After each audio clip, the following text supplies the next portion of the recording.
Welcome to my channel, or welcome back. I want to ask you, what is the first thing that comes to mind when you hear 6 weeks postpartum?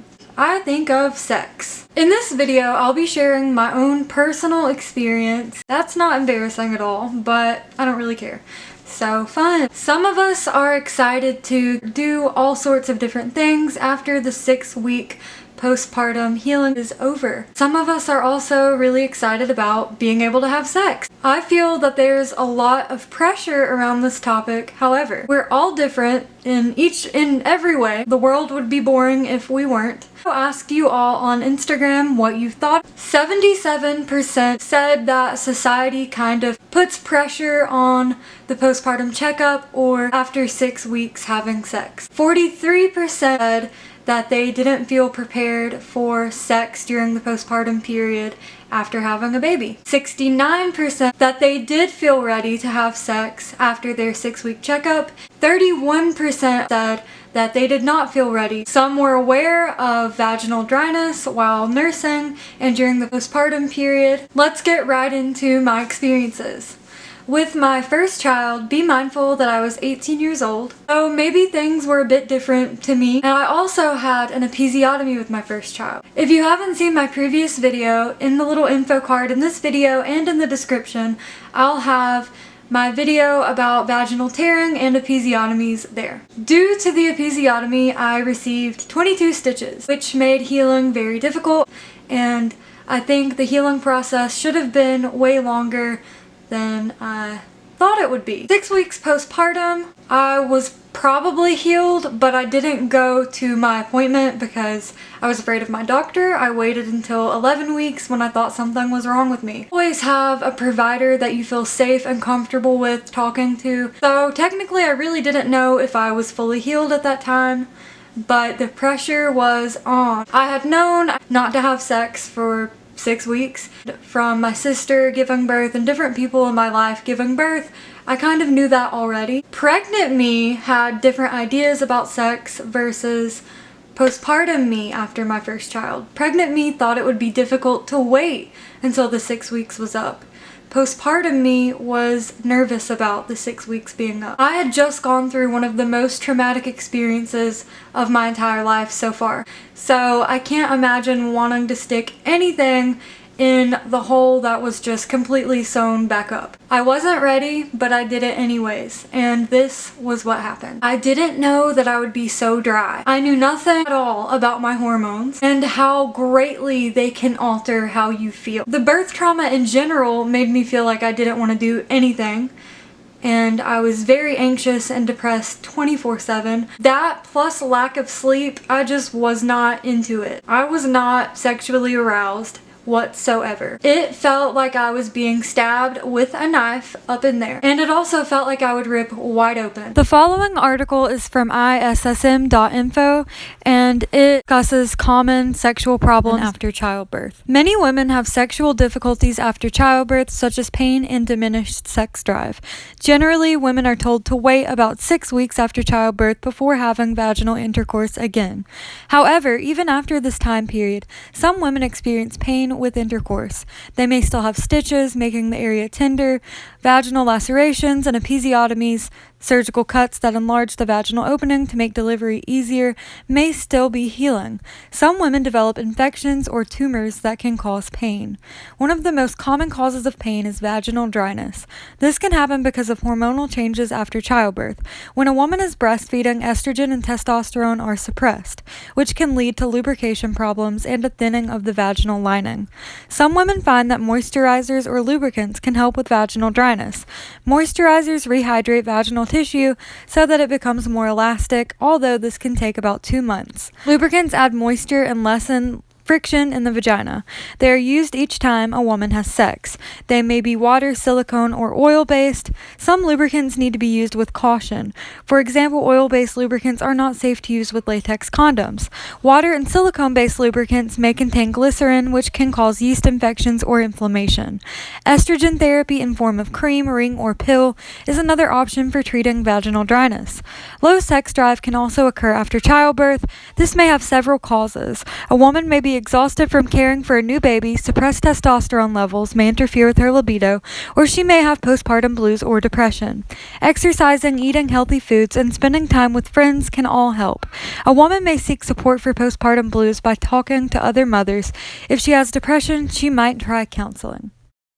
The dryness probably added into the pain that I was feeling, as well as just me being not fully healed. For the love of all things holy, please remember lube. It also didn't feel right emotionally. Why do I feel this way? What's wrong with me? Something has to be wrong with me. Everyone's excited to do this, but not me. Especially with my age that I was, because I was still a teenager. I needed to grow up pretty fast. And that made me really anxious as soon as my baby got there, because one minute I was a teenager by myself with no responsibilities, just taking care of myself, and then the next my baby is outside of my body and I have to be awake almost 24/7. I thought lack of sleep during pregnancy and pregnancy insomnia would prepare me for the nights ahead that I had with my new baby, but I was wrong. But again, emotionally, I just wasn't feeling up to it, and I shouldn't have done it. Sex is great, and it should be talked about. We shouldn't fear talking about it or be shamed or dismissed or discouraged when we bring these things up. Can openly talk about it, yes, but I still have things that I need to work on, and that's okay. So please don't think that my feelings towards my own experience will be yours, but if you did experience something similar, you're not alone. So I had no libido, period. I didn't know that this could also be due to breastfeeding. It didn't come back to me until my child was 3 years old and was still nursing, but not as much. The article is from lelecheleague.org called Breastfeeding and Sex. Will I ever have a baby? I'm so tired. All I can think about is sleep. I've been holding the baby all day. I am touched out. I'm in awe of my body and I feel empowered. Many parents report changes in their sexual lives while breastfeeding. Physical changes in our body during the postpartum period and lactation, lack of sleep, and the demands of caring for young children all contribute to a shifting sense of self, including our experiences of ourselves as sexual beings. Whatever you're experiencing, from increased desire to no desire at all, and everything in between, others have been there before you. Discussing your experiences with others, such as LLL meeting, can be a reassuring way to feel that you're not alone. Breastfeeding changes hormone levels in your body, and some women experience sexual changes as a result. In particular, oxytocin, estrogen, and prolactin play a role in both breastfeeding and arousal. Low estrogen levels resulting in the postpartum period and breastfeeding may result in vaginal dryness, tightness, or tenderness. Some women find that water-based lubricants can increase pleasure, decrease discomfort. Oxytocin released during sexual orgasm is also responsible for letdown when breastfeeding, and it is not uncommon to leak or squirt breast milk when sexually aroused. Prolactin, which increases in order to produce breast milk, can cause a decrease in libido. If you're experiencing sexual changes that are a problem for you, consider speaking to your healthcare provider. I didn't know that I would leak breast milk. This was embarrassing, especially when my partner didn't know as well. I've always been afraid to talk about these things, and now it feels good that I can. It made me uncomfortable because I couldn't imagine my breast being used for anything but for my baby. That leads me into body image, and this is a tough one for me because I already had an eating disorder and I have a lot of insecurities and issues with my body already. My breasts, I didn't feel confident with them. My breasts were bigger than my baby's head. They were lumpy. They had dark blue veins going through them. My nipples were about this big, the size of like small pancakes that you would put in a toaster. So yeah, I couldn't imagine anyone being attracted to that, and I was repulsed by my body. Also, I felt like I was the shape of a rectangle. We should love our postpartum bodies. They gave us life, but I just didn't. I just wasn't okay with how I looked. Before my pregnancy, I was 98 pounds and struggling to eat every day and was starving myself. So eating and being healthy was really difficult. I felt squishy all over. I'm also used to having small breasts, and now I have these gigantic boobs that I have no bra for, and I don't even know what to do with. My boobs were so massive, I just couldn't think of anyone thinking this was attractive. And that was the problem. I kept thinking about other people instead of all of the work that my body just did. I just didn't want to imagine anything else happening to my body. I also felt more like I needed to please my partner, and I needed to have sex because I had to wait so long during those 6 weeks. I thought that I would get cheated on, which is ridiculous, but I was a teenager. If I could talk to my younger self, I would be like, wait until you're comfortable, because then it'll be that much better for both of you. You don't need to please everyone. So now I want to share about my second baby. I was older and much more aware of my body and what I liked and what I didn't like. I wasn't as afraid to speak up as I used to be, but I'm still a people pleaser.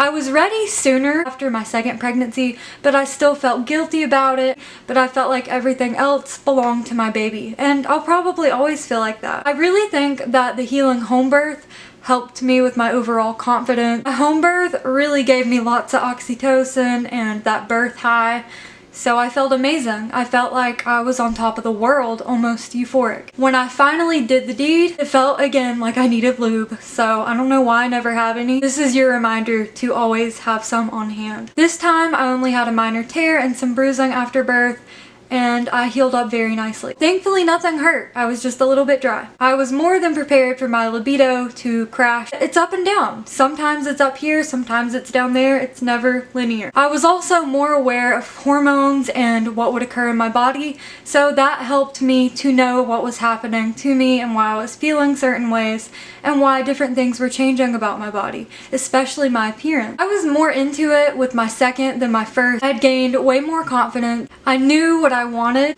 and what's crazy is during pregnancy with my second baby, my partner didn't want to do anything with me, and some partners and even pregnant people have this fear that they will hurt the baby. My hormones were running wild, so it was kind of a bummer, but then postpartum happened and it was like this all the way going down, and that's when he started to want it because I'd no longer had a baby inside of me. My mind and mental health were in a much better place the second go round. I didn't experience any sort of birth trauma. I'd been doing therapy and EMDR, and I just had that birth high for a few months. I knew what to expect with my body too, and that the rectangular shape would change, my nipples would get smaller and turn back to their normal size. I also enjoyed what I looked like the second time.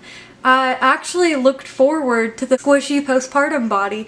I looked forward to the leaky nipples and all of that I hated with my first experience postpartum. Everything was way more normal and natural with my second pregnancy and postpartum experience versus my first, because I'd already been through it. So that makes it just that much more enjoyable, I guess, for me. My take on both of these experiences, I was not ready for sex at all after my first child. I wish that I would have waited. Don't be a people pleaser like me if you feel the same way. Let your partner know, because communication is key. This is why we should have more open-ended conversations about sex. As long as you're practicing sex with a consenting adult, that's all that matters. I just thought that I would want sex because was the 6 weeks up, it's time to have sex, and that was normal to me.